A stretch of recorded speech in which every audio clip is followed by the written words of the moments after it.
দর্শক আপনারা দেখতে পাচ্ছেন একজন পুলিশ সদস্য আন্দোলনকারী একজন নারী কর্মীকে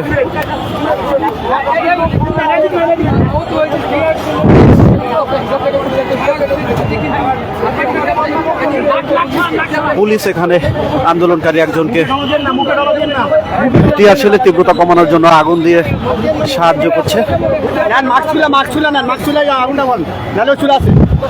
দর্শক কিছুক্ষণ আগে টিয়ারশেল নিক্ষেপ করার কারণে সংবাদকর্মী এবং আন্দোলনকারী সবাই ঘটনাস্থল ছেড়ে চলে যায় তীব্রতার জন্য। তারা দর্শক একটু দেখানোর চেষ্টা করি, এখানে আগুন জ্বালিয়ে তারা টিয়ারশেলের তীব্রতা কমানোর চেষ্টা করছে। কিছুক্ষণ আগে সাংবাদিকরা তারাও টিয়ারশেলের তীব্রতা কমানোর জন্য আগুন জ্বালিয়ে একটু স্বস্তি পাওয়ার চেষ্টা করে।